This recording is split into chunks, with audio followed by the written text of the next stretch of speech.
কাজ করেছো এবং সেই দুটো ভুলের জন্য তোমার আসলে এই আজকের এই একটু খারাপ পজিশন।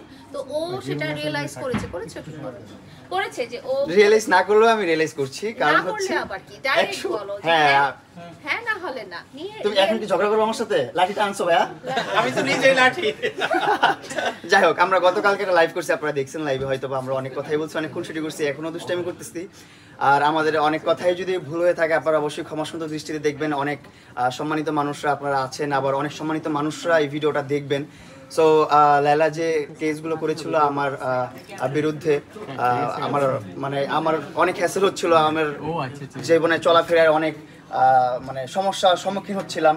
যেমন লাইফটা লিড করতে পারতেছিলাম না, বিজনেস করতে পারতেছিলাম না, কন্টেন্ট ক্রিয়েশন করতে পারতেছিলাম না, ফ্যামিলি দেখতে পারতেছিলাম, সব কিছুর মাঝখানে আবার একটা সময় হচ্ছে যে কাঠগড়ায় যে দৌড়াদৌড়ি করতে হচ্ছে, আদালতে দৌড়াদৌড়ি করতে হচ্ছে।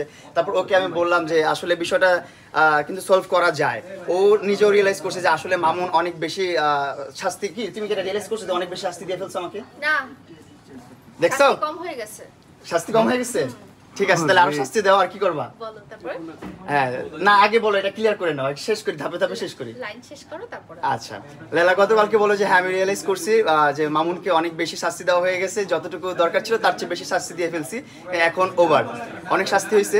সো এখন হচ্ছে আমার কথা হচ্ছে যে যদি নিজেদের মধ্যে সবকিছু সর্ট আউট করা যায় তাহলে আমরা কেন, ওরও কিন্তু একটা ফ্যামিলি আছে, ওরও কাজ আছে, ও জব করে, সো ওরও কিন্তু সময় দিতে হয় ওর ব্যক্তিগত জীবনে, সো ওরও কিন্তু যেতে হয় ডেটে, কোর্টে দৌড়াদৌড়ি করতে হয়, ওরও একটা হ্যাসেল, আমারও একটা হ্যাসেল, আমারও কোর্টে দৌড়াদৌড়ি করতে হয়। সো আমার ওর কাছে রিকোয়েস্ট ছিল যে তোমারও এই মামলাটা শেষ করে ফেলে আমরা তুমি এটা আপোষ করে ফেলো, আমাদের মধ্যে নিজেরা সর্ট আউট করে ফেলি, নিজেরা যেভাবে সমাধান করা যায়।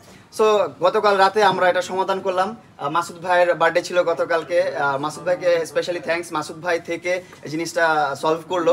মাসুদ ভাই কথা বলে দিল, আমাদের মাঝখানে সব কিছু বলে দিল। তারপর আমরা কথা বললাম, ও বললো যে ঠিক আছে তুমি সরি বলবা, তুমি রিয়েলাইজ করছো যেহেতু তুমি সরি বলো, তাহলেই হলো, আমার আর কিছু লাগবে না, আমি মামলা তুলে ফেলতেছি। তুমি কি আসলে রিয়েলাইজ করেছো?